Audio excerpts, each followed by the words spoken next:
Gervonta Davis had a career-best win when he knocked out Ryan Garcia in the 7th round.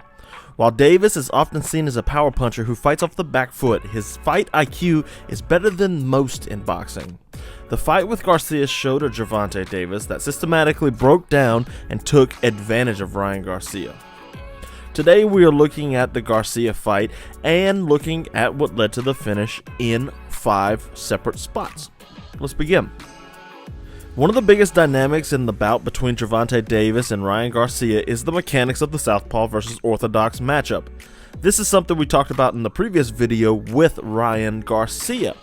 While Garcia isn't new to facing Southpaw, he hasn't fought anyone at the level of Gervonta Davis, and Davis used this to his advantage. In a Southpaw versus orthodox matchup, the 2 lead feet and lead hands are facing each other instead of mirroring each other, as is in the case with a bladed orthodox versus orthodox or Southpaw versus Southpaw matchup. For Ryan Garcia, he uses the lead hook in these matchups to smash the body and come over the top of an outstretched jab. This would be the main problem for Gervonta Davis to deal with. To deal with this, Davis would set out to control the lead hand of Garcia. Keeping his hand on top of Garcia and pinning it to its home position made throwing the jab and lead hook harder for Garcia. Making Garcia have to deal with the lead hand being touched, parried down, and generally just messed with gave Davis, who was already pretty fast with his head movement, a split second more to make Garcia miss. So Garcia would try to make a read on this and come out firing in round 2. Garcia pursued Davis, looking to overwhelm Davis and get some offense going. Unfortunately for him, Davis is also prepared for this type of fight and is also tailor-made for this type of fight. Over pursuing, Ryan Garcia was trying to pressure Davis. Notice how Davis is controlling that lead hand that we discussed just moments ago. Garcia would look for that lead hook and Davis would dip down to duck underneath the hook. With Davis making Garcia miss, Garcia would overshoot on the punch and leave himself open to a left hook of Gervonta Davis, and he would land clean. Garcia would drop to the canvas and beat the 8 count, but Davis would reap the benefits as the fight went on. This is something we'll see coming up here shortly. Having knocked down Garcia, Davis would fend off Garcia's onslaught and slow him down. Garcia became more reserved after the knockdown until later in the fight when he had a moment to build the confidence back up. But Davis would be working towards the finish the entire time, poking and prodding at Ryan Garcia to draw the occasional left hook out of him to duck under and get more offense going, except this time to the body. Now that Davis has Garcia scared of the left hook up top, Garcia is doing what he was supposed to have been doing this whole time and keeping his hands up, just as Davis wants. Davis has the lead hand of Garcia pinned again, and Garcia will have to throw a hook around to get to his mark.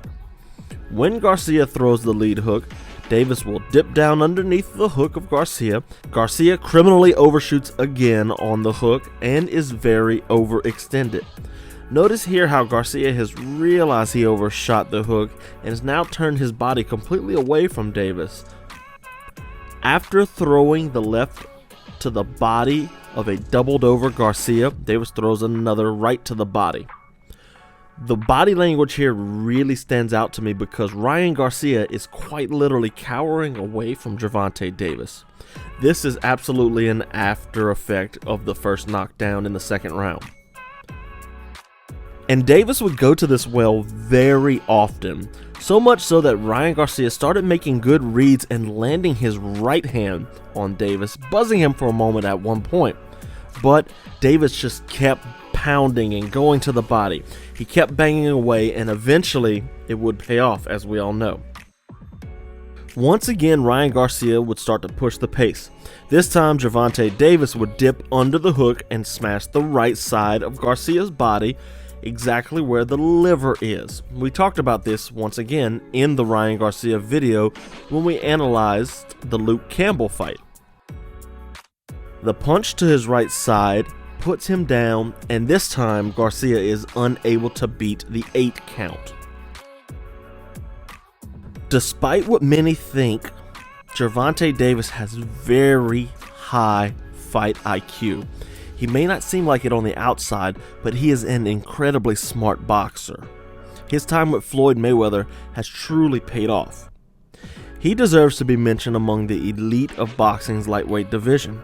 He belongs in the conversation with the Devin Haney's and the Vasyl Lomachenkos.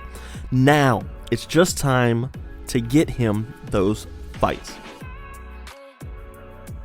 Thank you all for watching. Drop a comment below, let me know what you thought. Drop a thumbs up and subscribe. It helps the channel out greatly. If you want to show me a little bit more love, Substack, you can get there to where I have a bi-weekly newsletter on boxing and some MMA as well. So if you like that kind of stuff and you like videos like this and you want it in written form, that's the place to get it. I'll put the link right here. It is fightlibrary.substack.com.